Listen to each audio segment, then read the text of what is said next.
भीमराव अम्बेडकर का नाम लेते हैं बापुल्ला का नाम लिया जाता है, इनके पेट में दर्द होता है और इनकी साजिश है। ये अंग्रेजों के चमचे हैं। लगाओ मेरे ऊपर डिफेमेशन का केस। मैं कहता हूँ कि आरएसएस का इतिहास अंग्रेजों के साथ खड़ा होने का इतिहास।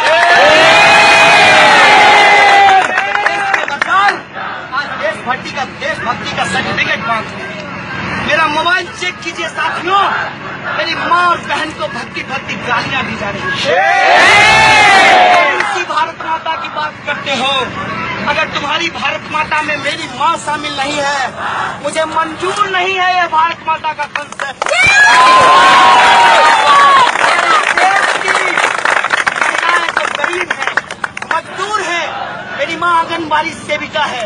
3000 से हमारा परिवार चलता है और ये उसके खिलाफ गालियां दे रहा है। मुझे शर्म है इस देश इस देश के अंदर जो गरीब मजदूर दलित किसान हैं, उनकी माताएं भारत माता नहीं है। मैं कहूँगा जय भारत के माताओं की जय, पिताओं की जय, माताओं बहनों की जय, किसानों मजदूरों दलितों आदिवासियों की जय।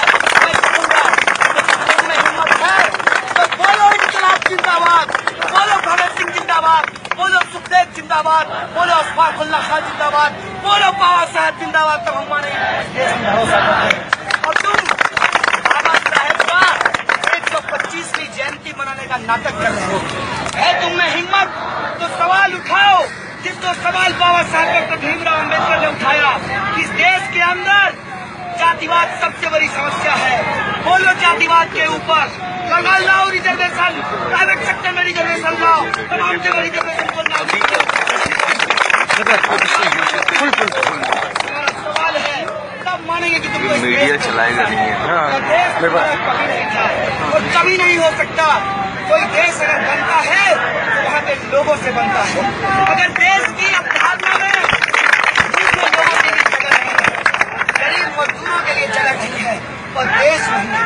कल मैं टीवी डिबेट में ये बात बोल रहा था दीपक चौरसिया जी को। चौरसिया जी, ये गंभीर समय है, इस बात को याद रखिएगा। अगर मुल्क में फांसीबाज जिस तरीके से आ रहा है, मीडिया भी सुरक्षित नहीं रहने वाली है। उसके भी स्क्रिप्ट लिख करके आएंगे संघ के ऑफिस से और उसके भी स्क्रिप्ट लिख करके आते थे कभी इंदिरा गांधी के समय में कांग्रेस की ऑफिस से। इस बात को याद रखिएगा। और अगर आप सच में इस देश में देशभक्ति दिखाना चाहते हैं, उस मीडिया के साथी कह रहे थे कि हमारे टैक्स के पैसे से, सब्सिडी के पैसे से जेएनयू चलता है। हाँ, सच है। सच है कि टैक्स के पैसे से चलता है, सच है कि सब्सिडी के पैसे से चलता है। लेकिन ये सवाल खड़ा करना चाहते हैं कि यूनिवर्सिटी होता किस लिए है। यूनिवर्सिटी होता है समाज के अंदर जो कॉमन कंसाइंस है कोट एंड कोट, उसका क्रिटिकल एनालिसिस किया जाए।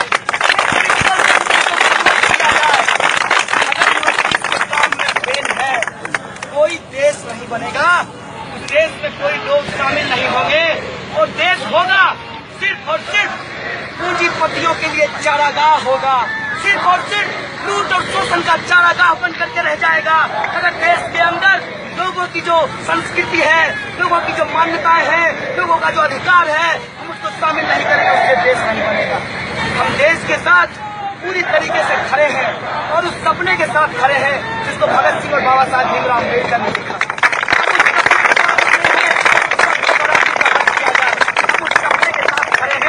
सबको जीने का हक हो, सबको खाने पीने और रहने का हक हो, सपने के साथ खड़े हैं। और उस सपने के साथ खड़ा होने के लिए रोहित ने अपना जान गंवाया है।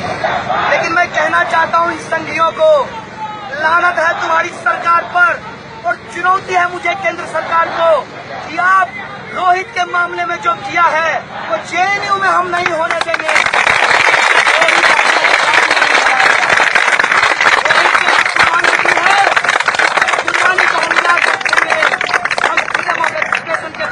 खड़े होंगे और छोड़ दो पाकिस्तान की बात और बांग्लादेश की बात। हम कहते हैं कि दुनिया के गरीबों एक हो, दुनिया के मजदूरों एक हो, दुनिया की मानवता के खिलाफ खड़ा है। हम उसको आज आइडेंटिफाई कर चुके हैं। आज यही हमसे हमारे सामने सबसे गंभीर सवाल है कि उस आइडेंटिफिकेशन को हमको बना के रखना है।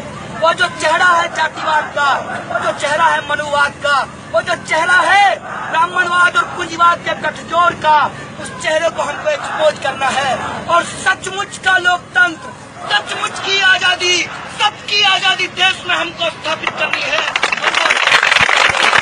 और वो आजादी आएगी, संविधान से आएगी, पार्लियामेंट से आएगी, लोकतंत्र से आएगी और संसद से आएगी, ये हम कहना चाहते हैं। और इसीलिए आप तमाम साथियों से अपील है, तमाम तरीके का डिफरेंसेस रखते हुए जो हमारा फ्रीडम ऑफ एक्सप्रेशन है, जो हमारा कॉन्स्टिट्यूशन है, जो हमारा मुल्क है, उसकी एकता के लिए हम लोग एकजुट रहेंगे, एकमुश्त रहेंगे। और ये जो देश तोड़ने वाली ताकतें हैं, आतंकियों को पनाह देने वाले जो लोग हैं, एक सवाल, अंतिम सवाल पूछते हुए मैं अपनी बात को खत्म करूंगा कि कौन है कसाब, कौन है अफजल गुरु, कौन है ये लोग जो आज इस स्थिति में हैं कि अपने शरीर में बम बांधकर हत्या करने को तैयार है। अगर यह सवाल यूनिवर्सिटी में नहीं उठेगा, मुझे नहीं लगता कि यूनिवर्सिटी होने का कोई मतलब है।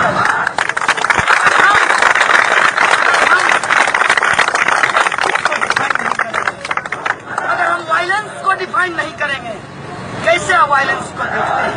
वायलेंस सिर्फ यही नहीं होता है कि हम बंदूक लेकर किसी को मार दें। वायलेंस यह भी होता है कि संविधान में जो दलितों को अधिकार दिया गया है, वो अधिकार जेएनयू प्रशासन देने से मना करता है। क्या इंस्टीट्यूशनल वायलेंस है? इसके जस्टिस की बात करते हैं, कौन तय करेगा कि जस्टिस क्या है? जब ब्राह्मणवादी व्यवस्था थी तो दलितों को मंदिर में नहीं घुसने देते थे, यही जस्टिस थी। जब अंग्रेज थे तो कुत्तों को और भारतीयों को रेस्टोरेंट में नहीं जाने दिया जाता था, यही जस्टिस है। इस जस्टिस को हमने चैलेंज किया और हम आज भी एबीवीपी और आरएसएस के जस्टिस को चैलेंज करते हैं।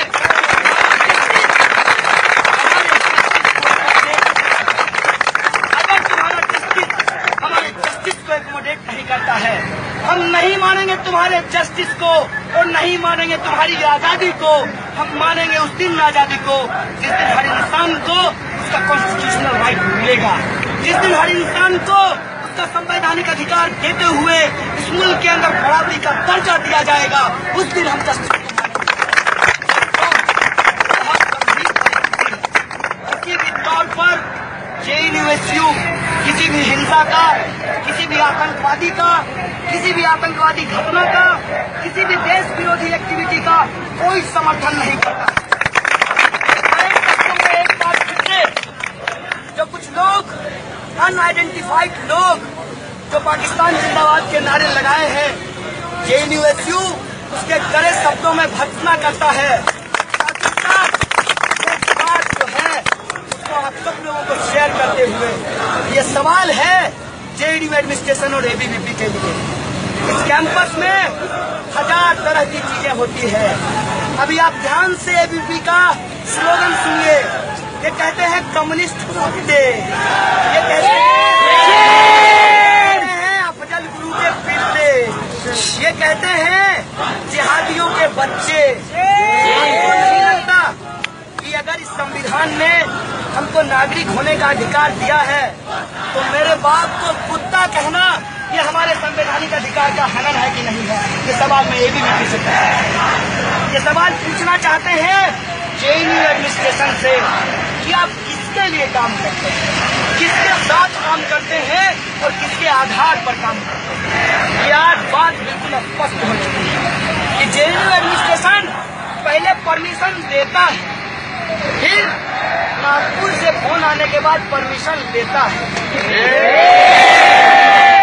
यह जो परमिशन देने और लेने की प्रक्रिया है, यह उसी तरीके से तेज हो गई है इस मुल्क में जैसे फेलोशिप को देने और लेने की प्रक्रिया है कि पहले फेलोशिप आपको बढ़ाने की घोषणा की जाएगी, फिर कहा जाएगा कि फेलोशिप बंद हो गया। ये संघी पैटर्न है, ये आरएसएस और एबीवीपी का पैटर्न है, जिस पैटर्न से वो मुल्क को